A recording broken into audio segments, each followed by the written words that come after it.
Big boss Malayalam season 7 രണ്ടാമത്തെ ദിവസം കഴിഞ്ഞിരിക്കുകയാണ്. അപ്പോൾ ഇന്നലെ നിങ്ങളെല്ലാവരും എപ്പിസോഡ് കണ്ടിട്ടുണ്ടാവും. അതിൻ്റെ നമ്മുടെ അഭിപ്രായവും നമ്മൾ കണ്ട കുറച്ച് കാഴ്ചകളും ഒക്കെ ആയിട്ടാണ് ഈ വീഡിയോ മുന്നോട്ട് പോകുന്നത്. ചാനൽ ആദ്യമായിട്ട് കാണുന്നവരുണ്ടെങ്കിൽ ഒന്ന് സബ്സ്ക്രൈബ് ചെയ്തോളൂ. അതുപോലെ ആ ബെല്ലൈക്കൺ ഒന്ന് എനേബിൾ ചെയ്ത് വെച്ചോളൂ. പിന്നെ ഈ വീഡിയോയുടെ കമൻറ്റ് ബോക്സിനൊപ്പം തന്നെ ഹൈപ്പ് എന്ന് പറഞ്ഞ ഓപ്ഷൻ ഉണ്ട്, അതൊന്ന് കുത്തി പൊട്ടിച്ചോളൂ. നമുക്ക് വീഡിയോയിലേക്ക് പോകാം. ഇന്ന് Bigg Boss morning song play ചെയ്തതിന് മുൻപ് തന്നെ കുറച്ച് പേരൊക്കെ എഴുന്നേറ്റിട്ടുണ്ടായിരുന്നു. അതുകൊണ്ട് തന്നെ ബിഗ് ബോസ് വന്നിട്ട് നമുക്ക് ഒരു പാട്ടായാലോ എന്ന് ചോദിച്ചു. എല്ലാവരും ഓക്കെ പറഞ്ഞു. പാട്ട് പ്ലേ ചെയ്തു. എല്ലാവരും വന്ന് ഡാൻസ് കളിച്ചു. ഈ ഡാൻസ് കളിക്കുന്ന സമയത്ത് മാത്രമാണ് ഇവർക്ക് ഈ ഫ്രണ്ട്ഷിപ്പ് ഒക്കെ ഫീൽ ചെയ്യുന്നത്. അത് കഴിയുമ്പോൾ പിന്നെ ജഗടയാണ്. ശരിക്കും കുറേ എച്ചിമുള്ളി പിള്ളേരെ കൊണ്ടൊരു ഒരു വീടിനകത്ത് കൊണ്ട് ഇട്ടിട്ട് നിങ്ങൾ അവിടെ കിടന്ന് എന്ത് വേണേൽ കാണിച്ചോ എന്ന് പറയുന്ന ഒരു പ്രതീതിയാണ് എപ്പിസോഡ് നമ്പർ 2 കണ്ടപ്പോൾ എനിക്ക് ഫീൽ ചെയ്തത്. തൊട്ടനും പിടിച്ചനും ഒക്കെ കരച്ചിലും പിഴിച്ചിലും പരാതിയും പരിഭവമൊക്കെ ആയിട്ട് ഇങ്ങനെ പോയൊരു എപ്പിസോഡ്. പിന്നെ ഇന്നലെ വരെ ഉറങ്ങിയിരുന്ന പലരും ഉണർന്നൊരു എപ്പിസോഡായിരുന്നു. ഇതൊക്കെയാണ് എനിക്ക് തോന്നിയ കുറച്ച് കാര്യങ്ങൾ. അപ്പോൾ ഈ മോർണിംഗ് സോങ്ങിന് ശേഷം ആ ഡാൻസ് ഒക്കെ കഴിഞ്ഞതിന് ശേഷം നേരെ ബിന്നിയും അതുപോലെ അനുവും കൂടി അനീഷിനോട് വന്ന് ഗുഡ് മോർണിംഗ് പറഞ്ഞു. അനീഷിന്റെ സ്ഥിരം സ്വഭാവം നമുക്കറിയാമല്ലോ, പറയുന്നവർ പറഞ്ഞു പോട്ടെ. അപ്പോൾ കുറച്ച് സമയം കഴിഞ്ഞപ്പോൾ അനീഷ് വന്നിട്ട് തിരിച്ച് സുപ്രഭാതം എന്ന് പറഞ്ഞു. അതിവർക്ക് അങ്ങോട്ട് പിടിച്ചില്ല. അപ്പോൾ അതിൻ്റെ പേരിലുള്ളൊരു തർക്കമായിരുന്നു ആദ്യം തന്നെ. അത് കഴിഞ്ഞിട്ട് മലയാളത്തെ അവഹേളിച്ചു എന്നും പറഞ്ഞിട്ട് അനീഷ് ഒരു തർക്കമൊക്കെ ഉണ്ടാക്കാൻ നോക്കി. അതിനകത്ത് അപ്പാനി ശരത്ത് വന്നിട്ട് അനീഷിനെ ഭയങ്കരമായിട്ട് റൈസ് ചെയ്തു. ശരിക്കും എനിക്ക് ഈ സീസൺ കണ്ടപ്പോൾ മനസ്സിലായൊരു കാര്യം, ഒരാൾക്കും പരസ്പരം ഒരു റെസ്പെക്റ്റ് ഇല്ല. അങ്ങോട്ടും ഇങ്ങോട്ടും എടാ പോടാ വാടാ എന്നുള്ള ലെവലിലൊക്കെയാണ് വിളിക്കുന്നതൊക്കെ. അതൊരു സുഖമുള്ള പരിപാടിയായിട്ട് തോന്നില്ല. പ്രത്യേകിച്ച് ഒരു ഷോയ്ക്കകത്ത് പരസ്പര ബഹുമാനം വേണമല്ലോ. അത് അങ്ങോട്ടും ഇങ്ങോട്ടും ഇല്ല, ഒരാൾക്കും ഇല്ല. അതിനകത്ത് പിന്നെയും അത് കൊടുക്കുന്നത് എനിക്ക് തോന്നുന്നു ആദിലയും നൂറയും രണ ഫാത്തിമ അങ്ങനെ കുറച്ച് പേര് മാത്രമാണ് പരസ്പരം റെസ്പെക്ട് കൊടുത്ത് സംസാരിക്കുന്നത്. ബാക്കി എല്ലാവരും ഈ പറഞ്ഞ പോലെ വാടാ പോടാ വിളി ആ ലെവലിലാണ് പോകുന്നത്. ഈ ഒരു പരിപാടിക്ക് ശേഷം പിന്നെ ശരത്തിന്റെ കഴുത്തുവേദന എന്ന് പറഞ്ഞിട്ടൊരു സംഭവമായിരുന്നു. അതായത് ശരത്തിന്റെ കഴുത്തുവേദന എടുത്തിട്ട് വന്ന് സംസാരിക്കുമ്പോൾ അനുമോള് വന്നിട്ട് അത് കുഴപ്പമില്ല കേട്ടോ, അത് വന്ന് ആവി പിടിച്ചാൽ മതി എന്ന് പറയുമ്പോൾ ഷാനവാസ് വന്നിട്ട് അതിനൊന്ന് മാനിപ്പുലേറ്റ് ചെയ്യാൻ വേണ്ടി ശ്രമിക്കുന്നുണ്ട്. അതായത് ഷാനവാസ് പറയുന്നു ആവി പിടിക്കേണ്ടത് വേണ്ട, നമുക്ക് ഡോക്ടറെ കാണാം. ഡോക്ടർ അതിന് ജസ്റ്റ് ഒരു മെഡിസിൻ എഴുതത്തേ ഉള്ളൂ, അത് വലിയ കാര്യമൊന്നുമില്ല, ആവി പിടിച്ചാൽ അങ്ങ് മാറുമെന്ന് അനുമോള് പറയുന്നു. ഇത് പറഞ്ഞ ഉടനെ ഷാനവാസ് പറഞ്ഞു, ഓ അപ്പം നീ ഡോക്ടർമാർ അവഹേളിക്കുകയാണല്ലേ. ഉടനെ ബിന്നിയെ വിളിക്കുന്നു. ഡോക്ടറല്ലേ ബിന്നി. അപ്പോൾ ബിന്നിയെ വിളിച്ചിട്ട് ബിന്നിയോട് പറയണത് ഇവിടെ ഡോക്ടർമാർ അവഹേളിച്ചു.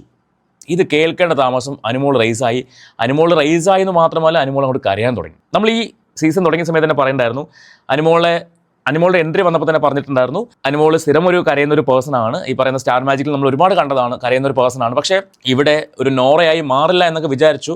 ഇന്നത്തെ ഈ ഒരു എപ്പിസോഡിൽ അനുമോൾ പറയുന്നുണ്ടായിരുന്നു, ഞാൻ വീട്ടിൽ എൻ്റെ അമ്മയ്ക്കും അച്ഛനും ഒക്കെ വാക്ക് കൊടുത്തിട്ടാണ് വന്നത്, ഞാൻ കരയില്ല, പക്ഷേ അതെനിക്കിവിടെ തെറ്റിക്കേണ്ടി വന്നു. ഞാൻ സങ്കടവും കരച്ചിലും ഒക്കെ അല്ലെങ്കിൽ ദേഷ്യവും ഒക്കെ എനിക്ക് പുറത്ത് കാണിക്കുന്നൊരു ക്യാരക്ടറാണ് എൻ്റെത്, എനിക്കിത് കരയേണ്ടി വന്നു, ഇനി ഞാൻ കരയത്തില്ല എന്നൊക്കെ പറഞ്ഞിട്ട് തീരുമാനമൊക്കെ അനുമോൾ എടുത്തിട്ടുണ്ട്.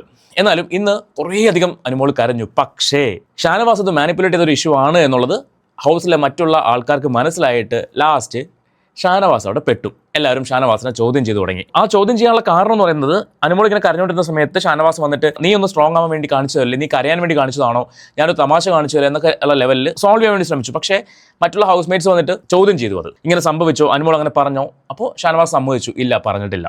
സോ അവിടെ ഒരു ഇഷ്യൂ ഉണ്ടാക്കാൻ വേണ്ടി ഒരു മാനിപ്പുലേഷൻ ആണ് സംഭവിച്ചെന്നുള്ളത് ഹൗസ് മേറ്റ്സിന് മനസ്സിലായി. കളികൾ പുറത്തേക്ക് വന്നു തുടങ്ങിയിട്ടുണ്ട്, പലരുടെയും സ്വഭാവങ്ങൾ ഇങ്ങനെ മറന്നേക്ക് പുറത്ത് വന്ന് തുടങ്ങിയിട്ടുണ്ട്. ഇതാണ് എനിക്ക് ഫീൽ ചെയ്തൊരു കാര്യം. അതിനുശേഷം പിന്നെ മോർണിംഗ് ആക്ടിവിറ്റി ആണ് ഉണ്ടായിരുന്നത്. ബിഗ് ബോസ് എല്ലാവരെയും ഗാർഡൻ ഏരിയയിലേക്ക് വിളിച്ചു. അവിടെ വന്നിട്ട് ബിഗ് ബോസ് ചോദിച്ചൊരു ചോദ്യം എനിക്ക് ഭയങ്കര ഇഷ്ടപ്പെട്ടു. നിങ്ങൾ എന്താണ് ഇവിടെ ചെയ്യുന്നത്? എനിക്കൊന്നും മനസ്സിലാവുന്നില്ല. ഇന്ന് രാവിലെ സംഭവിച്ച കാര്യങ്ങളൊന്നും എനിക്ക് മനസ്സിലാവുന്നില്ല. അതുകൊണ്ട് നിങ്ങളിതൊന്ന് റീക്രിയേറ്റ് ചെയ്യണം. ഇത് പറഞ്ഞപ്പോൾ തന്നെ റീക്രിയേറ്റ് ചെയ്യാൻ അധികം സമയമൊന്നും വേണ്ടല്ലോ, നിങ്ങൾ കാരണം നിങ്ങളെല്ലാം സ്ക്രിപ്റ്റഡ് ആണ് എന്ന് എനിക്ക് മനസ്സിലായി എന്നൊക്കെ ലെവലിലാണ് ബിഗ് ബോസ് സംസാരിച്ചത്. അപ്പോൾ റീക്രിയേഷൻ്റെ കാര്യം പറഞ്ഞപ്പോഴേക്കും ഈ രാവിലത്തെ ഗുഡ് മോർണിംഗ് ഇഷ്യൂ ഇവർ റീക്രിയേറ്റ് ചെയ്തു. അതിനകത്ത് അനീഷിന് പൊളിഞ്ഞു. കാരണം അനീഷിനെ അവഹേളിക്കുന്ന പോലെയൊക്കെ അനീഷിന് ഫീൽ ചെയ്തു, ഓവറായിട്ട് ഇവർ കാണിക്കുന്ന പോലെയൊക്കെ. അപ്പോൾ ശാരികയും അതുപോലെ തന്നെ ആദിലയാന്ന് തോന്നുന്നു, ആദിലയും പറയുന്നുണ്ടായിരുന്നു നിങ്ങൾ ഓവറായതുകൊണ്ടാണ് ഇങ്ങനെ കാണിച്ചത് എന്ന് പറഞ്ഞ് അനീഷിനത് മനസ്സിലായി താൻ ഓവറാണ് എന്നുള്ളത്. പക്ഷേ അനീഷിൻ്റെ ആദ്യ ദിവസത്തെ ആ വെറുപ്പിയരൊക്കെ ഒരു വിധം കുറഞ്ഞിട്ടുണ്ട്. ഇപ്പോൾ അത്രമാത്രം വെറുപ്പിക്കലില്ല, പക്ഷേ ആൾക്കാരെ പ്രൊവോക്ക് ചെയ്യാൻ വേണ്ടി ശ്രമിക്കുന്നുണ്ട്. ഈ പറഞ്ഞ പോലെ പ്രൊവോക്ക് ചെയ്യാൻ വേണ്ടി ഇപ്പം നമ്മളോടാണെങ്കിൽ ഇപ്പോൾ ഒരാൾ നമ്മളോട് വന്നിട്ട് അവർക്ക് പറയാനുള്ള കാര്യങ്ങൾ മുഴുവൻ പറഞ്ഞിട്ട് പിന്നെ ഫുൾ സൈലൻ്റ് ആയിട്ട് നടന്നു കഴിഞ്ഞാൽ നമുക്കായാലും ദേഷ്യം വരും. പക്ഷേ ഇവിടെ ഇവർക്ക് തല്ലാനൊന്നും പറ്റാത്തതുകൊണ്ട് ഇവരത് കടിച്ചു പിടിച്ച് സംസാരത്തിലൂടെ അങ്ങ് തീർക്കും. അപ്പോൾ ആ ഒരു രീതിയാണ് അനീഷ് ഫോളോ ചെയ്യുന്നത്. അപ്പോൾ അത് എത്രമാത്രം ജനങ്ങൾക്കിടയിലേക്ക് സക്സസ് ആവുമെന്ന് പറയാൻ പറ്റില്ല. പക്ഷേ ഇപ്പോൾ കുറേയധികം ആൾക്കാർ നമ്മളിപ്പോൾ സോഷ്യൽ മീഡിയ കാണുമ്പോൾ കുറേയധികം ആൾക്കാർ അന്വേഷണം സപ്പോർട്ട് ചെയ്യുന്നുണ്ട്. ഈ റീക്രിയേഷൻ്റെ സംഭവം നടക്കുന്നതിനോടൊപ്പം തന്നെ അനുമോളോട് ചോദിക്കുകയാണ്, അനുമോളെ എവിടെ നിന്നാണ് ഈ മേക്കപ്പ് ഐറ്റം ഒക്കെ കിട്ടിയത്? അനുമോൾ ലിപ്സ്റ്റിക് ഇട്ടിട്ടുണ്ടായിരുന്നു. അപ്പോൾ അനുമോൾ പറഞ്ഞു, അത് പിന്നെ ഞാൻ അവിടെ മറ്റേ വാഷ് ബേസിൻ്റെ അവിടെ ഇരുന്നപ്പോൾ എടുത്തതാണ്, അത് അവളുടെ ആരെ ഒരാൾ ചൂണ്ടിക്കാണിച്ച് പറഞ്ഞതാണ്.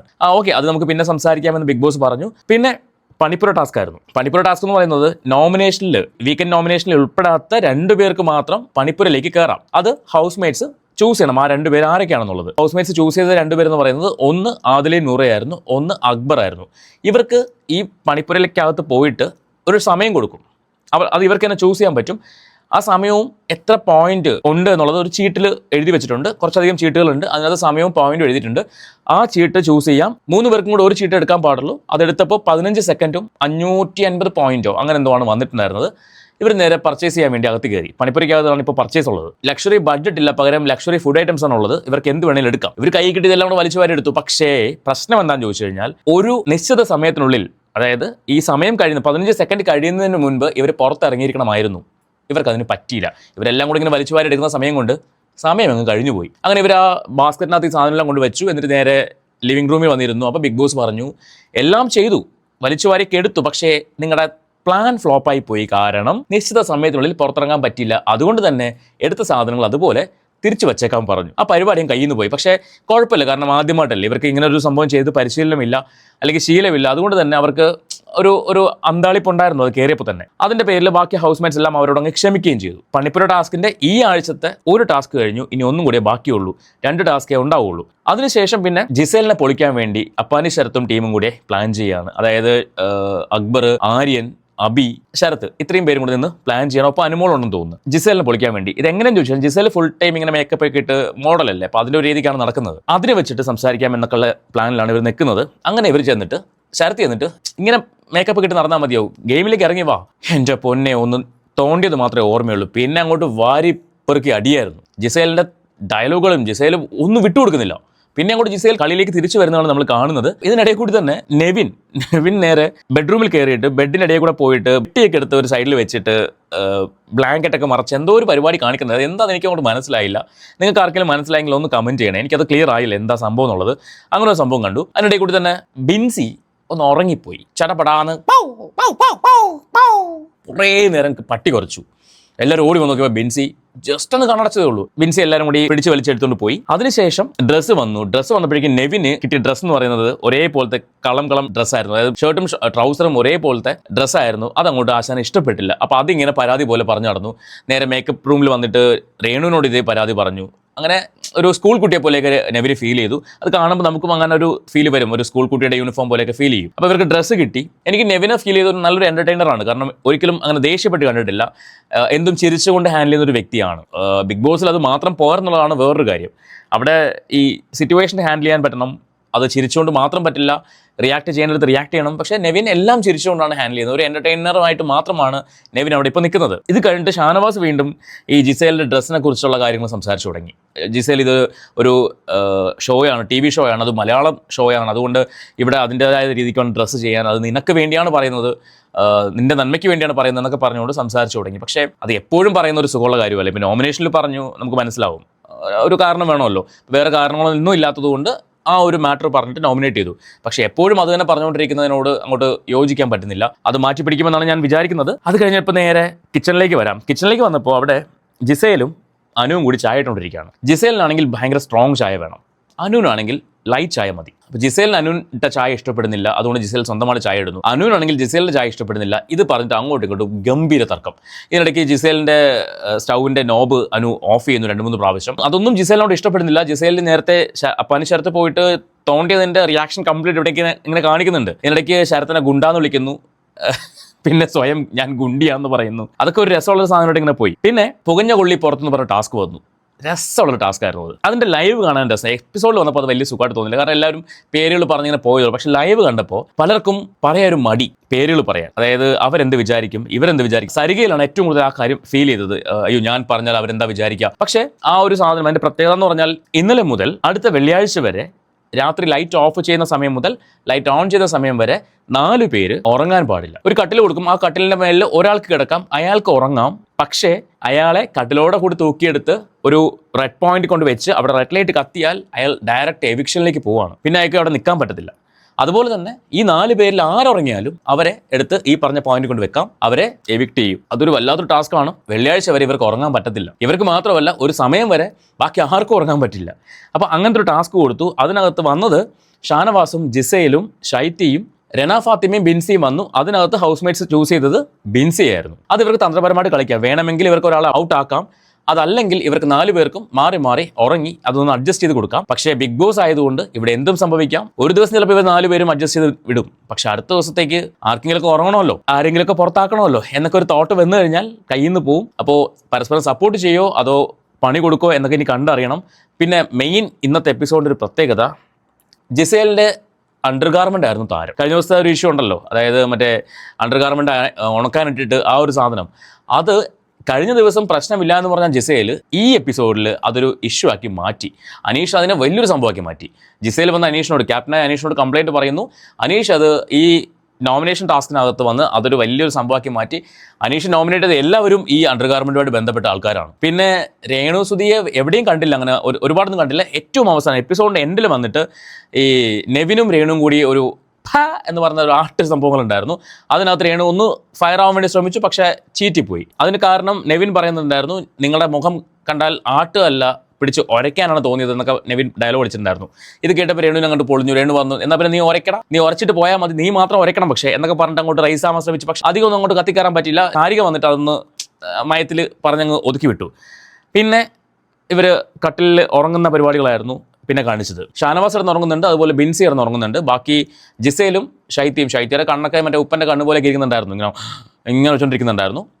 ജിസേൽ അങ്ങോട്ടോട്ട് നടക്കുന്നുണ്ടായിരുന്നു. ഇനി കുറച്ച് കഴിയുമ്പോൾ ചിലപ്പോൾ മാറി കിടന്ന് ഉറങ്ങുമായിരിക്കാം. നമുക്ക് അങ്ങനെ പ്രതീക്ഷിക്കാം, ചിന്തിക്കാം. അടുത്ത ദിവസത്തെ എപ്പിസോഡിൽ കാണാൻ പറ്റുള്ളൂ. ഇതൊക്കെയായിരുന്നു എപ്പിസോഡിലെ മെയിൻ കോണ്ടന്റ്. ഒപ്പം ആദിലയും നൂറും തമ്മിൽ ചെറിയ എന്തൊരു അഭിപ്രായ വ്യത്യാസം വന്നിട്ടുണ്ട്. അതായത് നൂറ് ആദിലോട് പറയുന്നത് കേൾക്കുന്നുണ്ട്, നീ കുറച്ചുകൂടെ ആക്റ്റീവ് ആവണം, നീ എവിടെയും ശബ്ദം ഉയർത്തുന്നില്ല എന്നൊക്കെ പറയുന്നുണ്ട്. അപ്പം ആദില അത് മനസ്സിലാക്കിയിട്ടാണോ മനസ്സിലാക്കാതെയാണോ എന്നറിയില്ല, തിരിച്ചത് ഒരു നെഗറ്റീവ് സൈഡിൽ ഒരു ഷെയ്ഡിൽ റിയാക്ട് ചെയ്യുന്നുണ്ട്. എന്നാൽ പിന്നെ ഞാൻ എല്ലായിടത്തും പോയിട്ട് പറയാം, ഞാൻ 2 മിനിറ്റ് എനിക്കൊരു കാര്യം പറയാനുണ്ട്, എനിക്കൊരു തമാശ പറയാനുണ്ട് എന്നൊക്കെ പറഞ്ഞുകൊണ്ട് ഒരു അഭിപ്രായ വ്യത്യാസം അവിടെ ഫീൽ ചെയ്യുന്നുണ്ട്. പിന്നെ ഇതിനിടയ്ക്ക് ലൈവിനകത്ത് കണ്ടൊരു കാര്യമാണ്, ആര്യനും ആദില നൂറും തമ്മിൽ ഒരു ഷെയ്ക്കാൻ്റെ കൊടുത്തിട്ട് അവരുടെ തമ്മിലുള്ള ഒരു പ്രശ്നം അല്ലെങ്കിൽ ഇഷ്യൂസ്, അഭിപ്രായ വ്യത്യാസങ്ങളൊക്കെ ഉണ്ടെങ്കിൽ അതൊക്കെ പറഞ്ഞ് സോൾവ് ചെയ്യാൻ വേണ്ടി ആര്യൻ ശ്രമിക്കുന്ന പോലെ ലൈവിൽ കണ്ടിട്ടുണ്ടായിരുന്നു. അത് പക്ഷേ എപ്പിസോഡിൽ കാണിച്ചില്ല. പിന്നെ കണ്ട ഒരു കാഴ്ച എന്ന് പറയുന്നത്, അടുത്ത ദിവസം ഈ 4 പേർക്ക്, ഈ പുറത്ത് കിടക്കുന്ന 4 പേർക്കുള്ള പണി കൊടുക്കാൻ വേണ്ടി അക്ബറും ടീമും പ്ലാൻ ചെയ്യുന്നു. ടീമിലുള്ള ആൾക്കാരെന്ന് പറയുന്നത് അക്ബറിന്റെ കൂടെ ആദില, നൂറ കണ്ടു, പിന്നെ വേറെ ഒരാളും കൂടെ കണ്ടു. അപ്പോൾ ഇവരൊക്കെ ഇരുന്ന് പ്ലാൻ ചെയ്യുകയാണ്. അടുത്ത ദിവസം ഈ ലേഡീസ് വിചാരിച്ചു കഴിഞ്ഞാൽ ഈ 4 പേരുടെ കൂട്ടുകെട്ട് പൊളിക്കാൻ പറ്റും, അവരെ തമ്മിൽ തെറ്റിക്കാൻ പറ്റും എന്നൊക്കെ പറഞ്ഞിട്ടൊരു പ്ലാനിങ് അവിടെ നടക്കുന്നുണ്ടായിരുന്നു. അപ്പോൾ ഇതൊക്കെ കാണിച്ചുകൊണ്ടാണ് എപ്പിസോഡ് അവസാനിച്ചത്. സോ ഇന്നത്തെ എപ്പിസോഡിൽ എനിക്ക് സ്റ്റാറായിട്ട് തോന്നിയത് ജിസേലിനെ തന്നെയാണ്. കാരണം ഉറങ്ങിയിരുന്ന ജിസേലിനെ പോയി കുത്തിക്കൊടുത്ത് ഉണർത്തി. പിന്നെ രന ഫാത്തിമ വലിയൊരു ഇമ്പാക്റ്റ് ഒന്നും ഉണ്ടാക്കിയതായിട്ട് എപ്പിസോഡിൽ കണ്ടിട്ടില്ല. ലൈവിനകത്ത് ഞാൻ കംപ്ലീറ്റ് ലൈവ് കണ്ടിട്ടുണ്ടായിരുന്നില്ല. അപ്പോൾ എപ്പിസോഡിനകത്ത് അങ്ങനെ വലിയ ഇമ്പാക്റ്റ് ഉണ്ടാക്കിയായിട്ട് കണ്ടില്ല. ഇങ്ങനെയാണ് ഇന്നത്തെ എപ്പിസോഡ് കംപ്ലീറ്റ് ആയത്. പോകെ നമുക്കറിയാം എന്തൊക്കെയാണ് സംഭവിക്കാമെന്ന് പോകെ അറിയാൻ പറ്റുള്ളൂ. നമുക്കിപ്പോൾ 2 ദിവസം കൊണ്ട് ആരെയും അങ്ങോട്ട് ജഡ്ജ് ചെയ്യാൻ പറ്റില്ല, ആരാണ് ബെസ്റ്റ് പ്ലെയർ, എങ്ങനെയാണ് വരും എന്നൊന്നും പറയാൻ പറ്റില്ല. ഇപ്പോൾ എല്ലാവരും ഒരുവിധം ഇങ്ങനെ ഈക്വലായിട്ട് പോയിക്കൊണ്ടിരിക്കുകയാണ്. വെറുപ്പിച്ചുകൊണ്ടിരുന്ന അനീഷും നോർമലായി വന്നുകൊണ്ടിരിക്കുന്നുണ്ട്. അനീഷിൻ്റെ സ്ട്രാറ്റജി ആണത്. പക്ഷേ അത് അനീഷ് ഹൗസ് മേറ്റ്സിനെ മാത്രമാണ് വെറുപ്പിക്കുന്നെങ്കിൽ കുഴപ്പമില്ല. പക്ഷേ ജനങ്ങളെയും കൂടി വെറുപ്പിച്ച് കഴിഞ്ഞാൽ പിന്നെ അറിയാമല്ലോ എന്താ സംഭവിക്കാമെന്ന്. പിന്നെ എനിക്കൊന്ന് സോഷ്യൽ മീഡിയക്കകത്ത് രേണു സുധിക്ക് ഒരുപാട് സപ്പോർട്ട് ഇപ്പോൾ കിട്ടുന്നുണ്ട്. അതൊരു പക്ഷേ കഴിഞ്ഞ ദിവസത്തെ ഒരു പ്രശ്നം ഉണ്ടല്ലോ, അതായത് രേണുവിൻ്റെ തലവേദനയുമായിട്ട് ബന്ധപ്പെട്ട പ്രശ്നം, അത് വന്നതുകൊണ്ടാണെന്ന് തോന്നുന്നു പുറത്ത് രേണുവിന് സപ്പോർട്ട് കൂടുന്നത്. പിന്നെ അത്യാവശ്യം PR ചെയ്തിട്ടാണ് പോയിട്ടുള്ളതെന്ന് തോന്നുന്നുണ്ട്. ഓൾമോസ്റ്റ് എല്ലാവരും PR ചെയ്തിട്ടുണ്ടാവാം, പക്ഷേ രേണു കുറച്ച് അധികം ചെയ്തിട്ടുണ്ടെന്ന് തോന്നുന്നു. കാരണം പല ചാനലുകാരും രേണുവിനെ സപ്പോർട്ട് ചെയ്ത് പോസ്റ്റുകളൊക്കെ ഇട്ട് കാണുന്നുണ്ട്. എനിവേ, അപ്പോൾ നമുക്ക് അടുത്ത ദിവസത്തെ എപ്പിസോഡുമായിട്ട് വീണ്ടും കാണാം. അതുവരേക്കും ചാനൽ സബ്സ്ക്രൈബ് ചെയ്യാത്തവരുണ്ടെങ്കിൽ ഒന്ന് സബ്സ്ക്രൈബ് ചെയ്തേക്കണേ.